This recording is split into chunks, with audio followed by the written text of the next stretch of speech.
Hi, and welcome to the podcast. My name is Michael Yon, and this episode is about spirit travel. This is the out-of-body or the lucid dreaming experiences.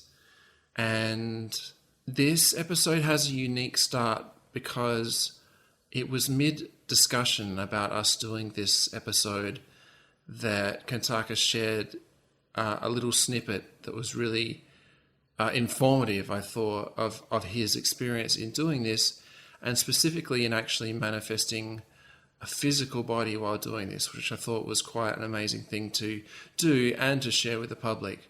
And so here I am asking him about sharing this on the episode.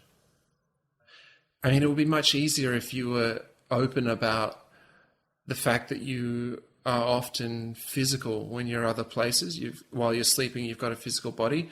But Yeah, I don't expect you necessarily to have that public yet unless you want. I mean, I don't really think that's a problem. really.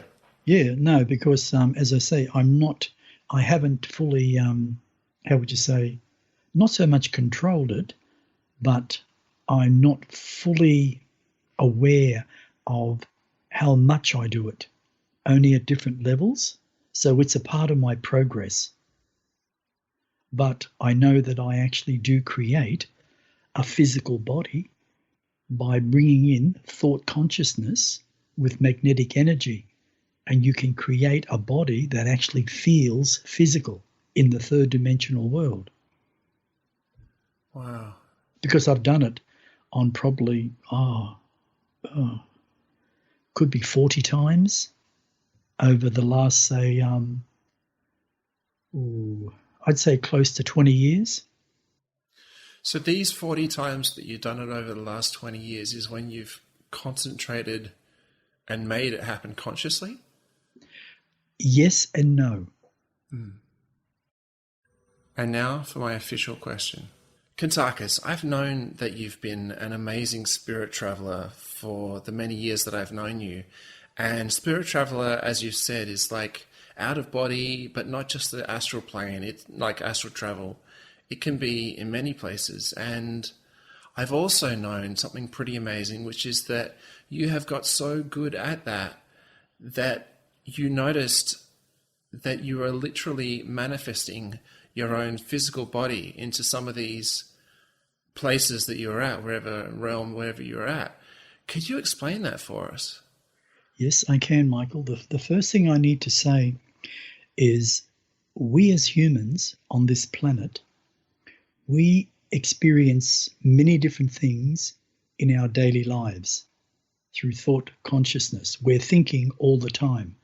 I mean, most people in 1 hour could have 150 different thoughts going on within their own, say, head. Most of the time we don't act on it.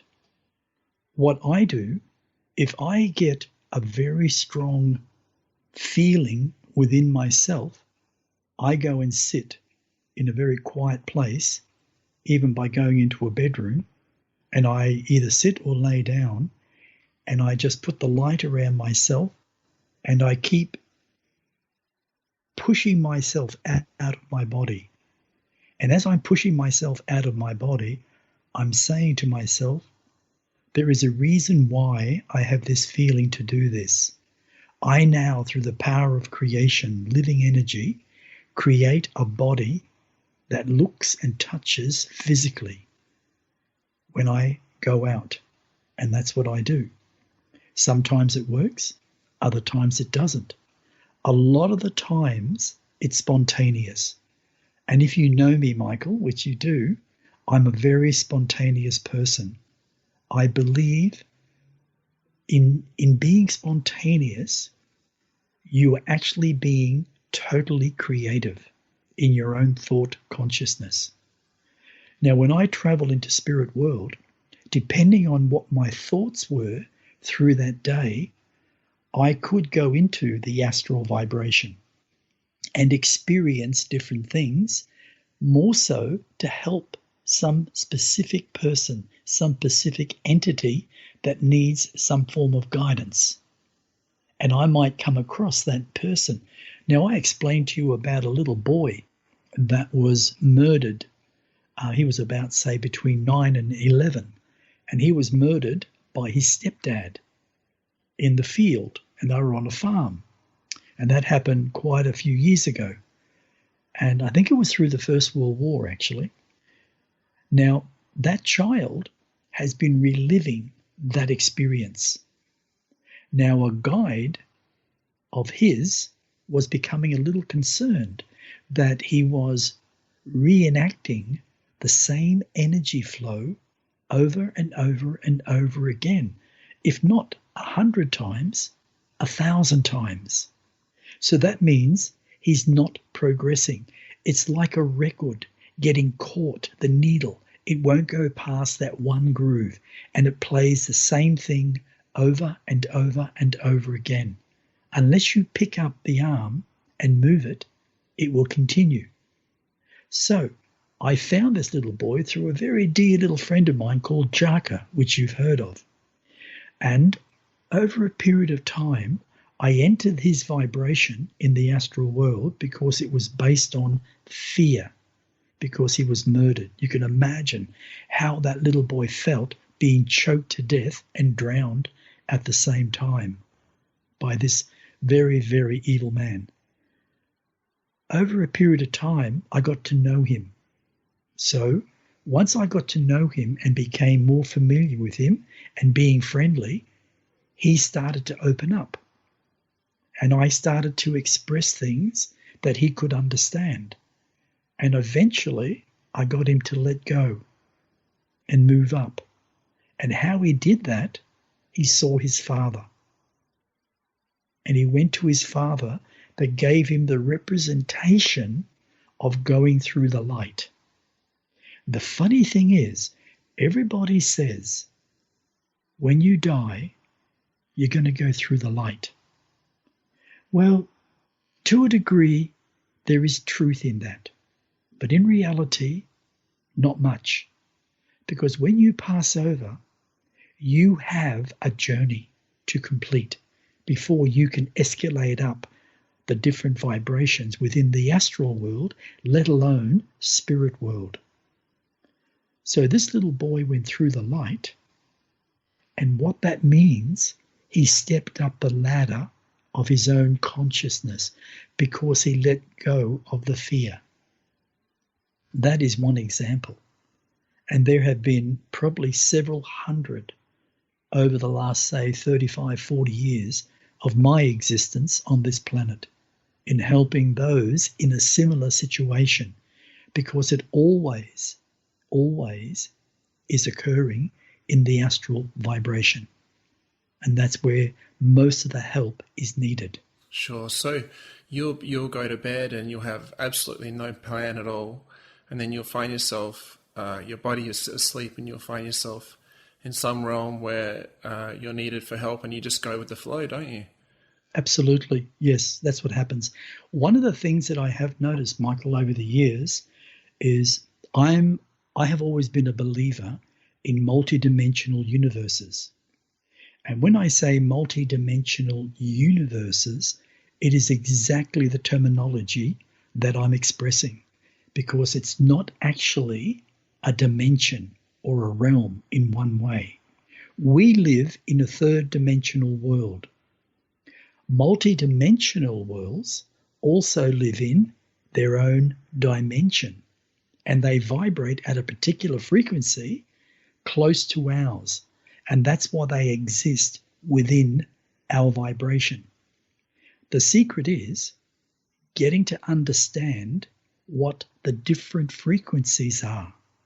So when you're in spirit world, when I go into spirit world, sometimes I stand in the nothingness and I say, show me the world, or I should say, show me the multidimensional world that I need to go to. And within moments of human time, I end up on a planet. Now, what's really strange, Michael, it's literally planet Earth, because it's in our vibrational dimension of a universe. And it exists. And there are dozens of them. And on each of those multidimensional worlds, we all have a facet. Could we call these alternate realities? Alternate realities, if you want to call them that, yes. Yes, but the thing to understand is that they're not just a dimension or a realm or a vibration. They are actually a universe within itself. And it's like saying what I said in that one of our episodes. If we take a single cell organism and just let's say we could dissect it and we cut it open and within it is another cell. That other cell is a universe, not a dimension. And when we cut that one and we open it up, there's another one. Now, to use another example, which you've probably heard of this many times, take an onion. There's a movie called Shrek, and he uses the onion as an example about his own emotions. There are many layers to his emotions. Well, I use the onion by saying you peel off one universe, you reveal another. You peel off another one, and you reveal another. And it goes on and on and on. So this is the multi-dimensional universe idea. So within one universe, there's multi-dimensions because universes are existing within the one. Absolutely. That's exactly right. Wow. Yeah. See, that is infinite consciousness in the making. That could actually be a reality. And I have gone on those multidimensional worlds many, many times. And I have experienced different facets of life where I have been called in because of a particular reason that needed to be completed because the original recipient, well, he may have had the flu. He couldn't do it. That's a silly example. Or he may have been dead. And I had to come in and resolve the issue. And one of those ones is what I told you about the dragon, the snake that was 35 meters long. Yeah, that is a great story. Absolutely. And it was mind-boggling. The snake is like 6 feet in diameter, but it's a dragon as a snake. It's got a dragon head, but an actual snake's body. And it's huge. And it was eating the locals all over the planet. And there were several of them, but they did actually kill them.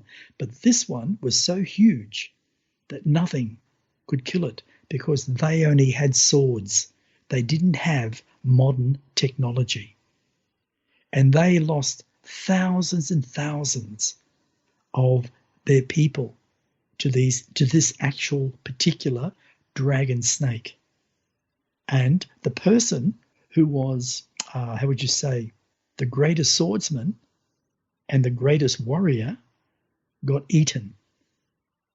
But no one knew because it happened in the night when he was away hunting this dragon snake.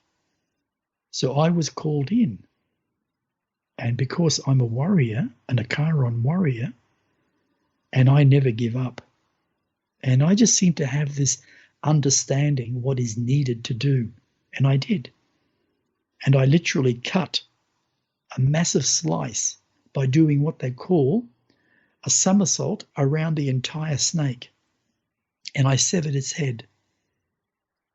But you'd have to see it to actually believe that this thing actually did exist on this planet. Wow. Yeah. And that was just one example also. Well, it's interesting because whenever sometimes when I use the word dream, you might correct me and say, well, it's not really a dream.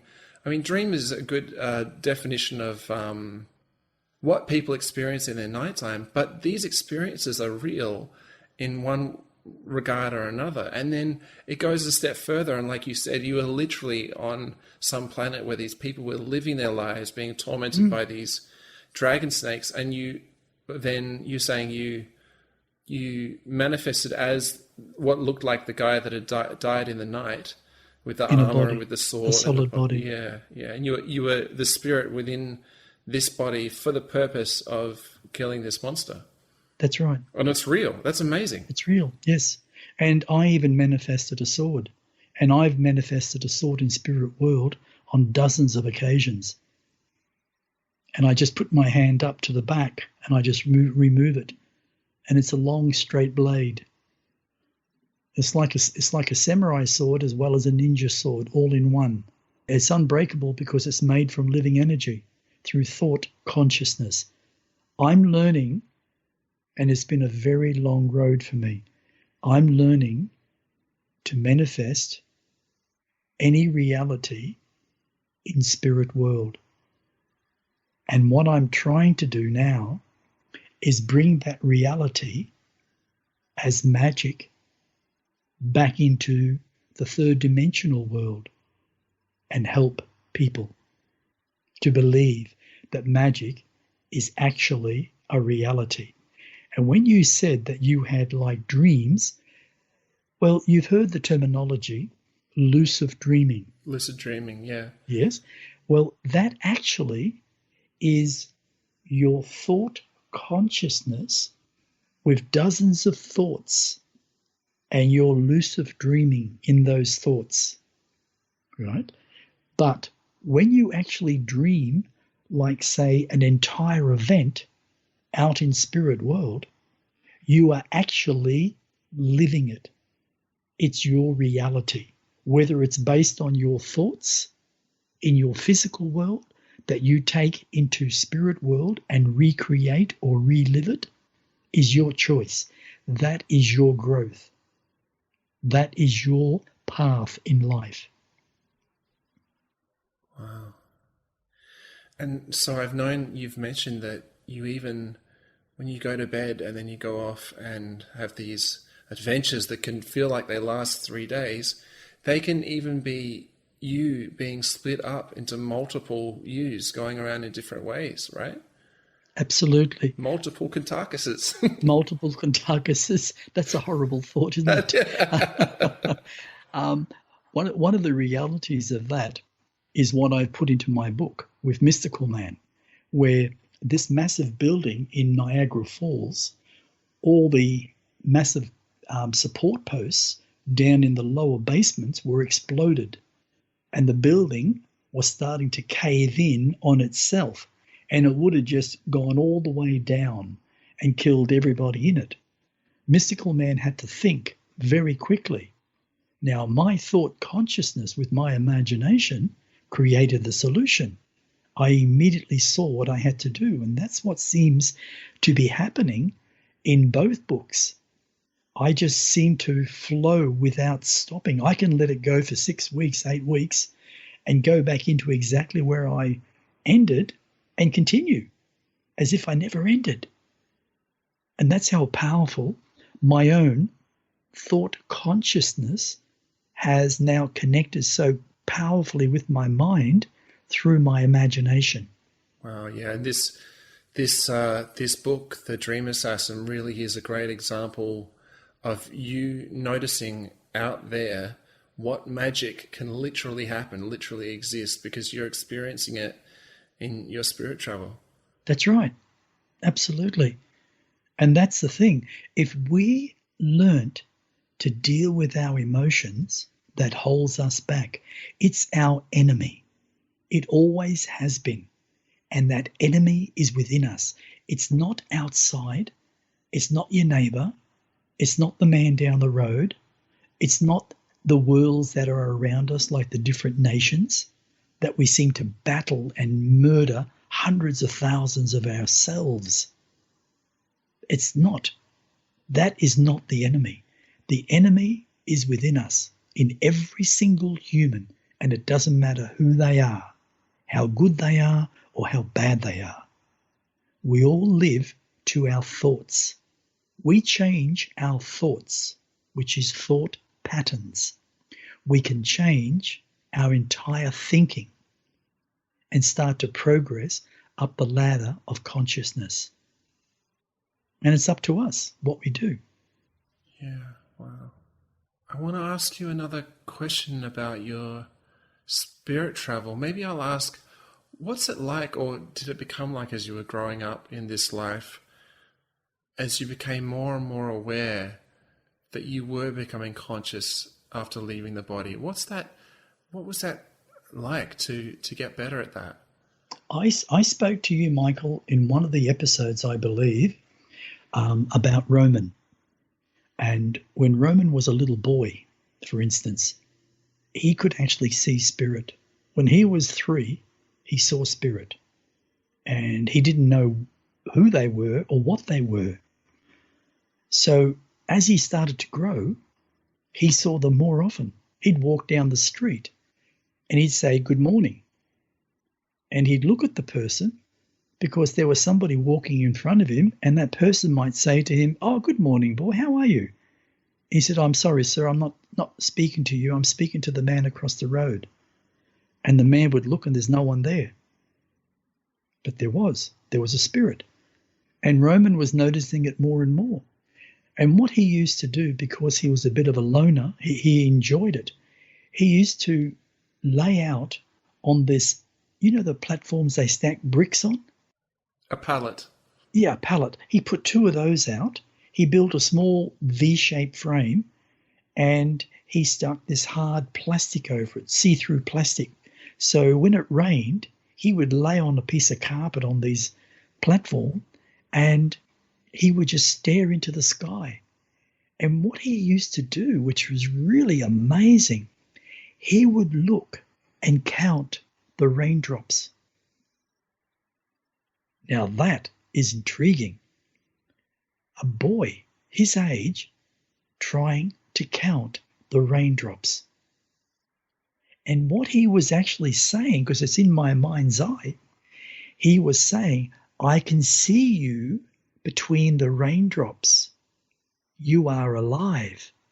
What he was seeing was living energy, the energy vibrating between the raindrops. And he was seeing the energy. So he grew up with that mindset. And when he took up meditation at a very early age, it carried right through up until he left, just before his 18th birthday. So when I came in and I started living Roman for a period of time, I had all that in me, which enhanced what I already had. And once my karma was completed for him, I could move on with my own existence. So all the things that I was experiencing, Michael, was just horrendous. I was having experiences like, for instance, when I went into spirit world, I used to always run away. Mm-hmm. Do you know that? I was always running away from something. And one day I looked around and I smelt something like something really foul. And I saw this massive grizzly bear standing up on his feet with his hands up in the air, growling at me. Well, naturally, anyone would start running because I wasn't really aware that I was in my sleep time. I thought it was real. So I started running. And every time I got over a wall kept appearing, whether it was a timber wall, a metal wall, a wire fence wall, a bezel block wall. They just kept appearing. But what it was teaching me was this. One day, I got sick of running. And I suddenly got this feeling, I am going to face my fears. I stopped dead at this massive bezel block wall. And I put my hands up on it, and I could feel that it was solid. And I turned, and this bear come running up, growling at me. And he stood up, and he was about 13 foot tall, massive. And he came right down to me with his nose and touched my nose. He opened his mouth and he roared. And I felt all this saliva all over my face. And I looked at him and I said, "You're not real. You're my spirit guide. I'm not afraid of you. You can rip my body up, but you can never kill my spirit." The bear took 2 steps back, shook his head. He looked at me and he actually had a smile on his face.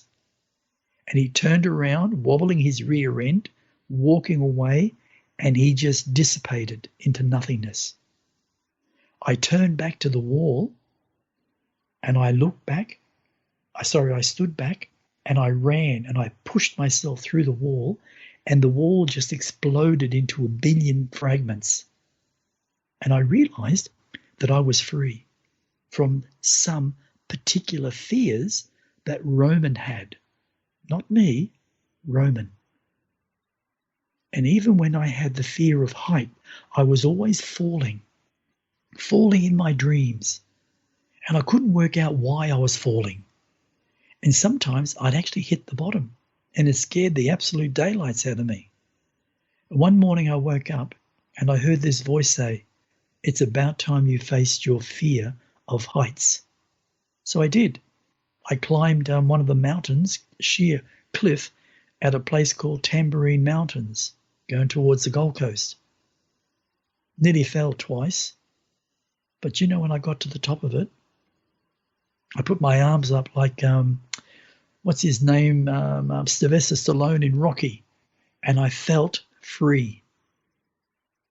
And there's a place, Michael, in New South Wales on Oxley Highway. They call it the Oxley Highway. And you go off the road and you drive down a little bit, and there's a toilet, and there's also this platform that proceeds outwardly about 20 feet from the actual side of the cliff. And it's springy. And I stood up on it, and it's about 500 feet straight down. And I stood there, balancing myself with my hands up, and I said, for the first time in my existence, I am free. Then I got down, I got back in my car, and I drove off. Now, this next one, if you want to hear this one, you may have heard this, I'm not sure. One evening, I was very restless, and I was sitting out on the veranda down at Kirra. Kirra Beach in Queensland? It's on the Gold Coast. And it's called, it's a big hill down there where these apartments were built. And I was sitting there looking over Surfers Paradise. And suddenly had a vision. And I saw this massive fire and water, and I heard all these screams. It's like I was viewing the destruction of Surfers Paradise. And after that, I said, no, I'm going to bed. I went and laid down, and I couldn't sleep. I was hot. I started to sweat. I was irritated. I couldn't work out why. But eventually, I went to sleep. And as soon as I went to sleep, I woke up, and I was sitting in a pool of water. My mattress was saturated. And I stood up and I looked at it, and I walked down the hallway to where the sliding doors were. I opened the sliding door. I didn't go through it. I actually opened it. So that's telling you it was my physical body, or I created one. I walked onto the veranda. It's about a 40-foot drop down, and I looked out in front of me, and suddenly the rails disappeared. And I said, what the hell is going on? And I kept hearing this voice. And when I looked around again, nothing was around me. I was standing on a post that was bottomless. And it was all black. And all I could see right down the bottom was this red type of color, like a fire of some description. Then suddenly out of nowhere, this creature that called himself Lord Byron come flying around me, and what he had was these massive bat wings, a really muscular body, dark in skin color, and the head, I just can't even describe it. It was so ugly. Big, deep red eyes, and he had two horns coming out of his head. And he looked at me, and he said to me, I want your soul. And I looked at him and I said, what? If you give me your soul, I will give you everything that you ever desired. You will have fame and fortune for the rest of your life on this earth. And I looked at him and I said, what do you want again? He said, I want your soul. And what he was doing, he was an energy collector. And there was apparently a man by the name of Lord Byron, who was a very rich man back in the late 17 to the early 1800s. And he used to sacrifice. He was one of those people that had a religion where they were, I'm just trying to think of the word, Satanism. And he worshipped the devil. Right? Well, what he didn't realize was the devil was within all of us. There is no such thing as a devil. If we want to look at the reality, the truth, not the fiction of what we've been told, but the reality is what I said at the beginning of this episode. The enemy that is within us is the devil. That's the negative side of us that has existed over the last 928,000 years. And the amount of incarnations that we've actually had, it has formed a power of itself. And it has caused all the negative circumstances and disasters upon this planet through ego. So the enemy is within us, not on the outside. I looked at this creature of some description as he's flapping his massive wings, and I said, I can't give you my soul. And he looked at me and he said, yes, you can. All you have to do is call my name 3 times and say, I commit to you. And I said, no. And he swung around this unusual massive tail and hit me. And as I started falling into nothingness, I was yelling out, you will never have my soul. And then I said, save me, Father. Save me. Please. I love you. And who I was referring to was my father, Yarkus Kardis, my creator. And I woke up and I was in bed.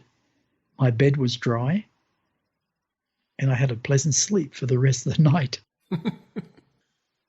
There are many humans on this planet, and I believe this, that would have said yes, especially the ones that felt rejected, that wanted fame, that wanted to desire to be noticed because they felt so inferior within themselves. And they would have said yes.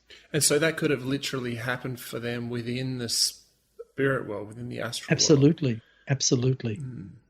There have been many situations over my lifetime here on this planet Earth when people have come to me to ask particular questions, and I've gone back into their incarnations, and we've discovered a lot of things that have held them back for particular reasons in their own karmic debts, things that they've done. See, everybody is responsible for war. It doesn't matter even if you don't fight, because you may not have fought in this lifetime and killed, but over the last 928,000 years, you have. And you have killed many, many people. And somewhere the balance must be brought back into balance, because consciousness cannot move on if there is negativity. It must be resolved. It's not a law, it simply is, because there are no laws really. And the only reason we live on this planet and have laws is because it's protecting the guilty, the ones that have caused so many bad things over their lifetimes. And we need to hold them back some way from committing more. So I said to you in the last episode, human world, spirit world, astral world. Whatever you're thinking, In your consciousness, you end up in the astral world when you perish, or you end up in spirit world, which makes your journey a lot easier. And that's where the choice is always the individual's. I guess those priests that are there by the bedside of a person who's dying, that might have some positive effect when they say their Christian things to the person who's about to die. Do you think that helps? I believe everything helps, Michael. It doesn't matter what it is. I believe that all those people that, say, do readings, for instance, tarot cards and all that, there was a massive amount of young people just popping in and doing that, especially young ladies. And they were sort of giving readings from a book, just sort of word to word in a way. Even that has a purpose. We're all at different stages of evolution, and it's okay. But the more we recognize it, the easier it becomes for us. So everything, Michael, yes, has a purpose, whether it is negative even, eventually to become positive. Wow. Hey, could you share some stories about your spiritual, of your out of body experiences when it relates to beings from other worlds? Yes, I can do that. Yes. I'll give you a nice, colourful one to begin with. I might have mentioned this. I don't think I did, but I might have. Probably about 17 years ago, I remember lying on my bed and the whole room became colourful. It's like the whole 7 colour rays were shining through the room, yet it was as dark as ever. And I laid there thinking to myself, why is this happening? I haven't seen this before. And it became more intense. The colours became really unusual. It's like I've never seen those colours before. And suddenly, I was standing in the universe. There wasn't anything. Not even a star. Not a planet. And I looked around. Very slowly, I turned. And as I suddenly noticed in the distance, so far away, this little blue dot. Just blue. And something said, go for it. So I did. And as I started going for that spot, I think my mind was telling me to accelerate. And I became faster and faster and faster. And before I realized it, I was traveling at the speed of light. The light was just shooting past me. I only lasted for about maybe 11 seconds. And as I slowed down, I saw this most beautiful colored planet. And there were colors like, it looked like explosions, but it wasn't explosions.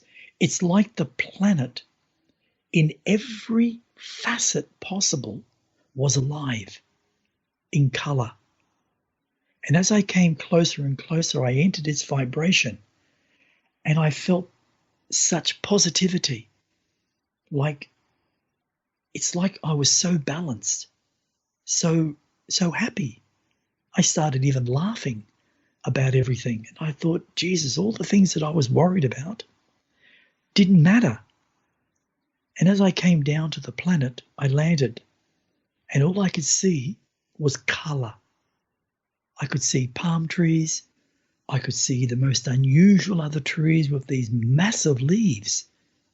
And on one tree, it might have had, say, like a palm tree, it might have had, say, 30, maybe 50 leaves.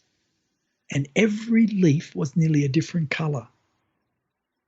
And even the actual trunk was a different color. And as I looked around, I could notice that there was this waterfall.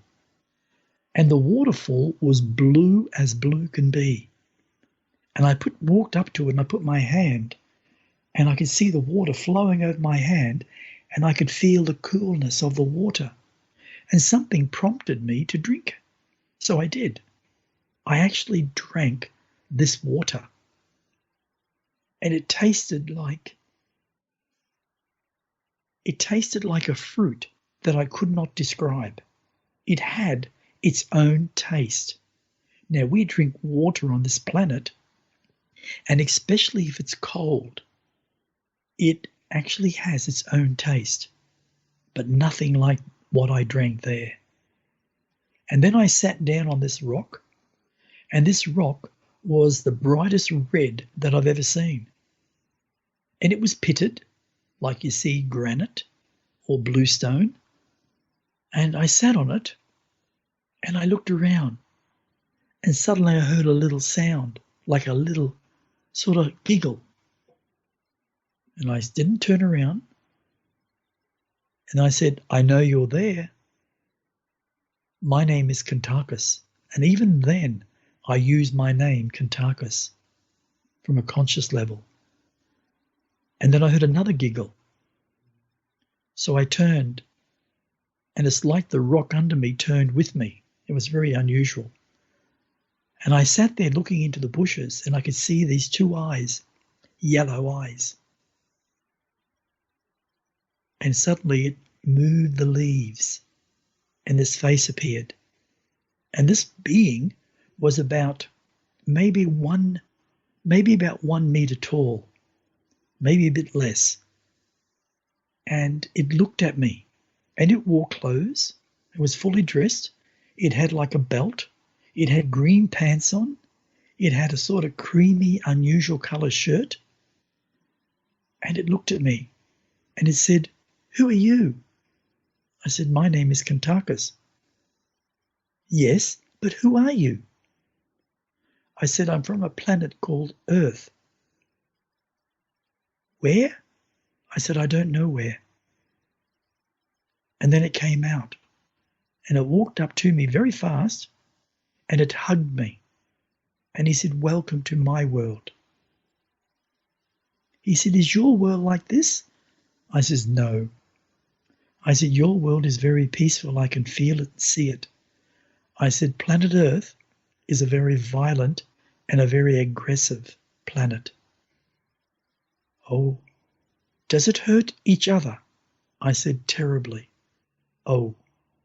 And we sat, it felt like for hours, and I was passing on all this information. And you know what this little being said? "Oh, well, it's only in the learning stage. It doesn't really matter. It will eventually wake up." That was it. I woke up. So that was an experience there, which was a very pleasant one. I went to a planet, Michael, that I described as unusual beings. And yes, they were very much like an insect world, but actually quite highly evolved. How I got there, I have no idea. All I know is that I was walking through what is called a town, like a little city. Buildings were not very high at all, very unusually shaped, but they all were joined together. They had doors, strange looking doors actually, like metal. And as I was walking through, this one little being said to me, "Ah, you're a human. You've come to our world. Hello." And he came up and he hugged me. And then he stood back and he said, "Again, welcome." And he explained to me what their world was about.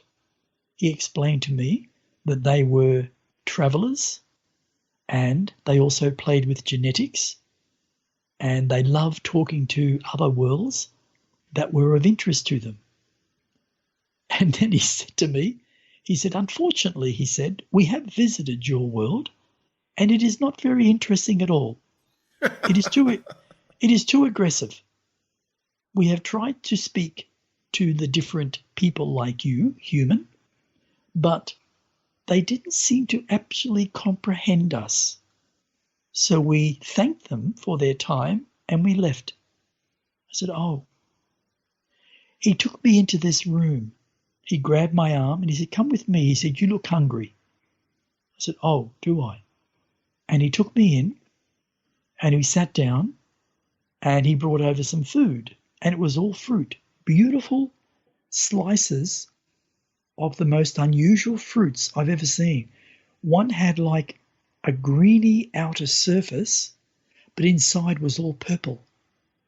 And it had these really deep purple veins through it. And he said to me, make sure you eat that one. And I said, why? He said, it will give you what you're seeking. An understanding heart. The energy that flows through that fruit will go to your heart. He never said heart center, because I don't understand, I think, heart center. So I ate it, and it was delicious. And he ate one. And then I ate these other things that looked like a kiwi fruit, but they were black. White on the outside, same shape as a kiwi fruit, but with a harder shell. And you had to cut it in half, which this knife was the most unusual knife I've ever used. You don't slice like we do here on earth. He said, pick it up and just touch the fruit. And as I touched the fruit, it just went straight through it. And I said, oh, that's a really unusual knife. He said, yes, but you can't have it. He said that to me. I said, no, I wouldn't have asked you for it.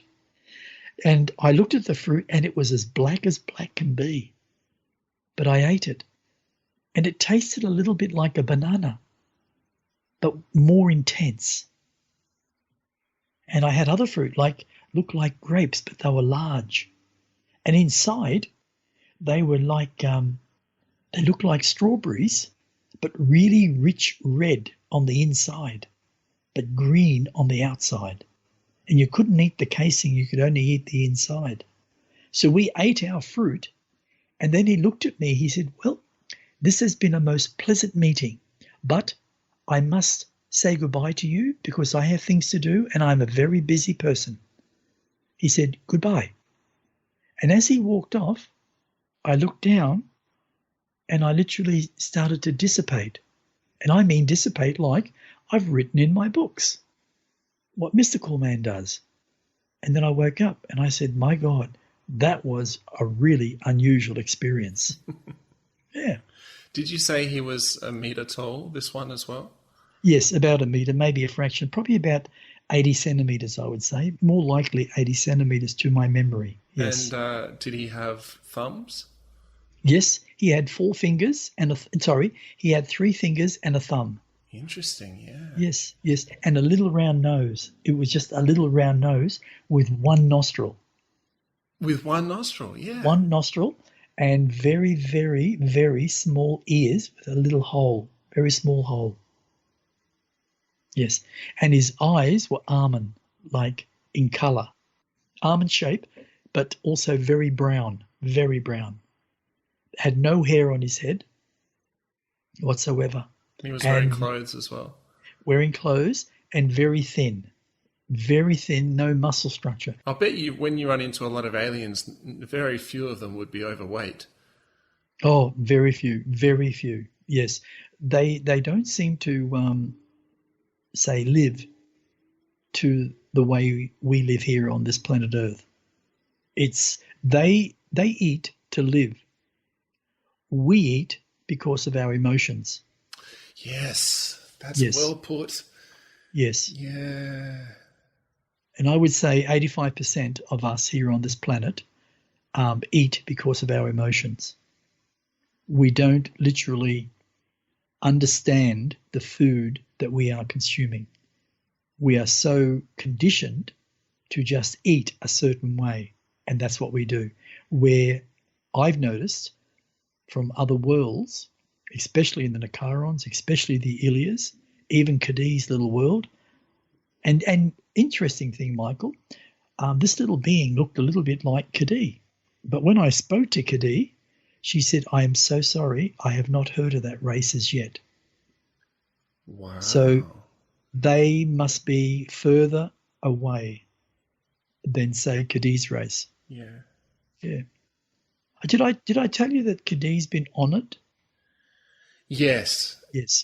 She's been made actually official ambassador on her planet to visit other planets like Nicaris and the Ilias and even the Doricans. Yeah, the original ambassador stepped down in honor of her and Yes, all her that's work that right. she had done. That's right. Could you tell, I know, but could you tell us the work that she did do? Okay. On Let me put it this way. Over the last 928,000 years of human history, there have been what is called, and many have heard this terminology, lightships, where they have been manifested through thought consciousness by collective consciousness. They have learned to understand how to use living energy in manifestation. You know how now what's really interesting is I'm putting all of this into the Dream Assassin Volume 1 and the Dream Assassin Volume 2. Very similar. And it's really interesting how my thoughts, through my imagination, creating the same unusual circumstances. So they do this. But with Kadee, Kadee's race was asked if they would like to be part of an agreement between 2 or 3 different races that they bring on board, say, 50 of their representatives to actually help them run their lightships. Because it takes about 10,000 beings to run a lightship. The lightship is so huge, it's massive. You said it's 2 to 3 times the size of Earth. That's right. Wow. It's massive. Yes, it's massive. And it appears as solid as the ground you walk on. Now, their technology is so highly advanced, it's just mind-boggling. But they have these chambers, we call them rooms, where these massive screens run the entire length, which could be like, say, 50 meters, about 150 feet in length. And the height would be like, say, 10 to 15 meters high. Really? It's massive. And they can project by thought consciousness what is within their mind that they need to project, whether it's for communication or whether it is to find particular information in their one massive database. So it's like telepathic technology. Telepathic technology.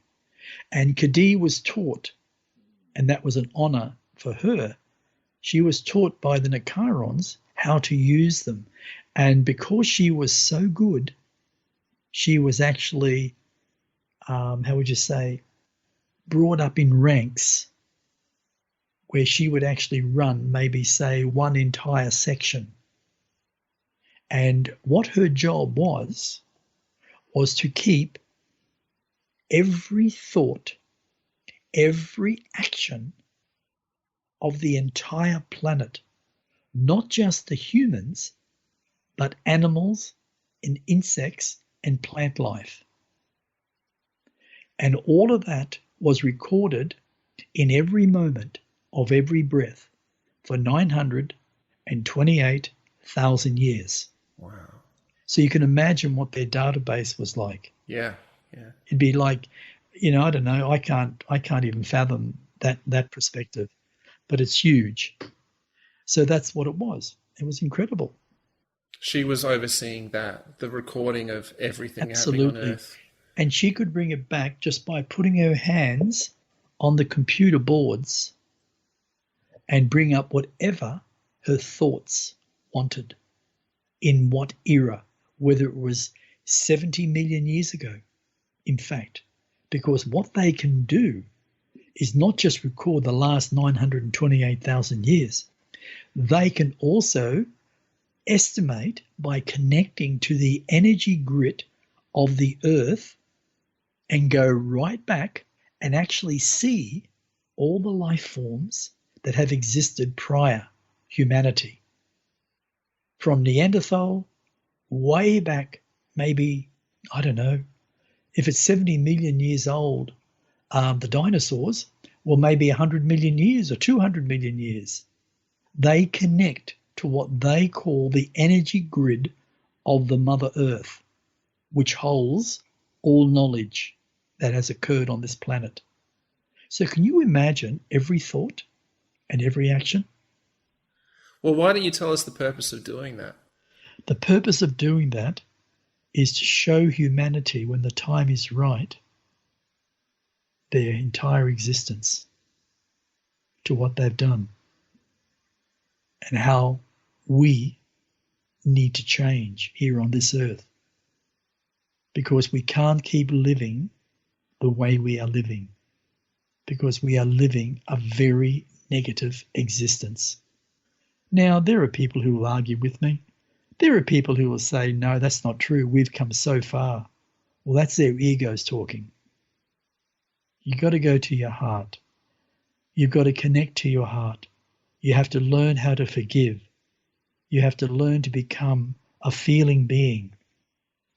You have to learn how to step up into higher levels of consciousness.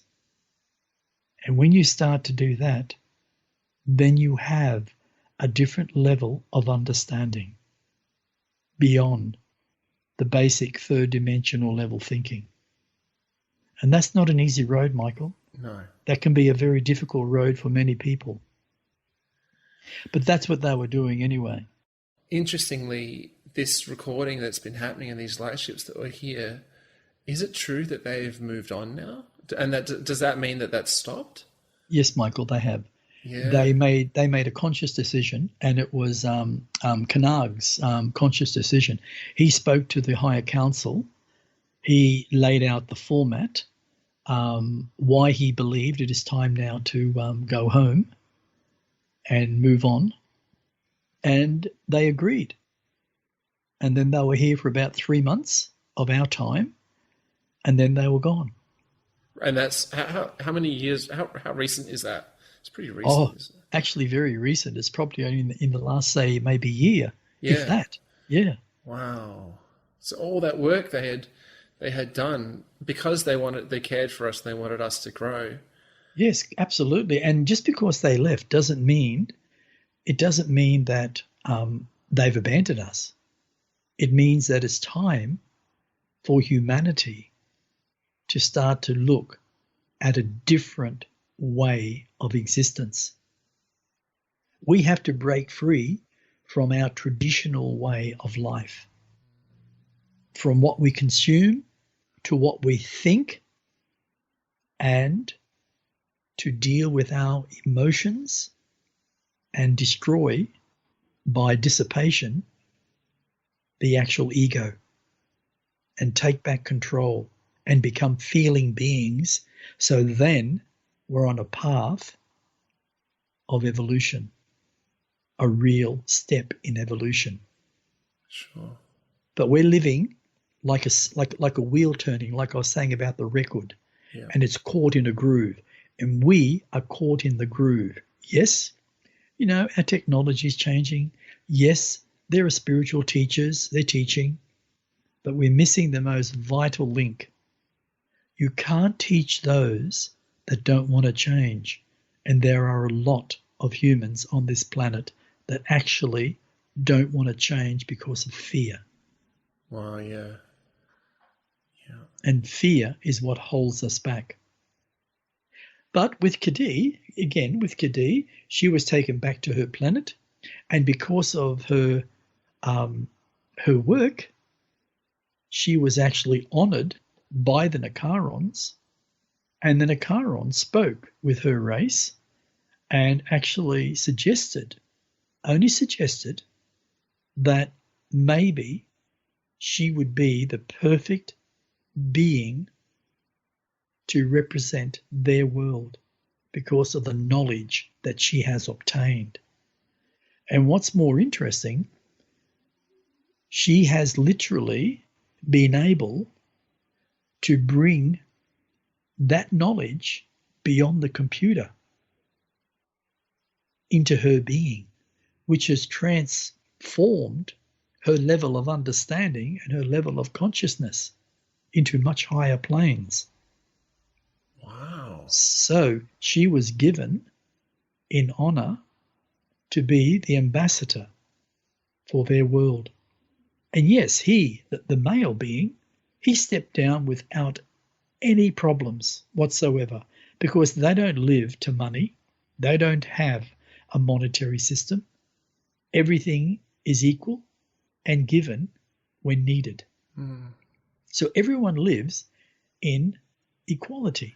And in Earth years, how old is she now, do you think? In Earth years, she would probably be, I think, around about 397 years old in Earth time. And she'll probably live in existence probably close to 600 years. I think it's about 540, 560.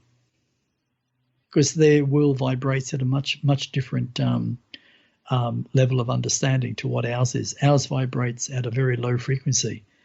And we grow old because we believe we do. We're told we do. And we believe it because we've had so many incarnations. It's so instilled within us to actually believe it. Hey, this might be a good opportunity for me to also ask you to mention, she used to be in charge of, on this earth, of the crop circles that were put together. Could you explain some about that? That is correct. The crop circles are a very, very interesting, I suppose, phenomenon. The Nicairons were saying to themselves over many years, how can we implement,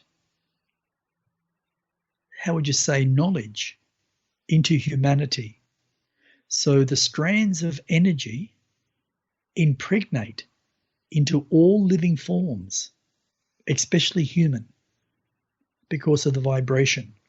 So the idea was come up because Kadee suggested it. Why not create energy pictures and have them planted upon Earth so they vibrate out, and also place them in places where food is greater so the energy can be ingested, which will help the DNA to grow consciously. We're eating crop circles. Absolutely. Wow. It was just a playing around. It wasn't a big thing. Like the crop circles it died down once the Nicairons left. But how they did it was very unique. And, there are people on this earth, these two idiots, that stated that they actually built the entire crop circles worldwide, because they built one which was not very good to begin with, and they didn't realize how intricate a crop circle is and how fast a crop circle can be done. In 16 seconds, a crop circle can be created. In 16 seconds. Some about 3¼ minutes, the big ones, the intricate ones. And what they have is what they call a buzzer, and it's like a little android, and it runs simply on energy, vibration, and it's released from what they call the pod holders, and they come down and get released, and they're programmed through the person who's at the computer. Whatever information has been fed into a system, they transfer that information through thought consciousness into themselves first to double check the information, and then transfer it through the machine into these little pods. These pods travel all around, and before you know it, a crop circle is created. Do the buzzers look like a ball of white light? Little balls of light. Yeah. And they're actually egg-shaped. Oh, they're egg-shaped. They're egg-shaped. And most of the time, they do emit a whitish light, but also a very light tinge of orange. The orange is the heating system that is within them. As they're nearly completed, they seem to heat up a little. And when they completed, and it might stay with that tinge of orange for a little while, but they normally go back to being light. And when they go back to their pod ships, they go back to no light. And they just go straight back up into the ships, mother ships. Wow. The energy is consciousness. They're transferring knowledge through thought consciousness, through living energy into the food crop like wheat. And that energy is then consumed. And it's not just where it's bent to create the shape. The energy that is emitted is spread throughout the entire crop, if not beyond it. Yes. Right? That's how they do it, because energy is infinite. And you've heard me say this, Michael, so many times. Energy is everything, and everything is energy. And that energy is called living energy, normally known as the formless substance, because it's not yet brought into physical form. Mm. But the energy itself is within us in every moment of every breath, always. And it can never, ever, ever run out. So Kadee was overseeing this for several decades? Yes, several decades, that's right. And now that the lightships have gone, are the crop circles going to continue to happen, or are they going to cease? They will continue, but on a much slower rate. Okay. Because of the distance. Yep. But they will continue. The whole purpose is to awaken our DNA, our cellular structure, to get us to understand that there is something within us that is trying to break free. And that's why a lot of humans do not understand why they're aggressive. It's because they're searching and they don't even know what they're searching for. That makes sense. I feel that. Yeah. Yeah, absolutely. Yeah. This concludes Spirit Travel Part 1. Be sure to stay tuned for Part 2. And in the meantime, Kuntarkis' website is etcconsciousness.com. And also, if you'd like to contact us for any reason, simply email kuntarkis@gmail.com. My name is Michael Yon, and thanks for listening.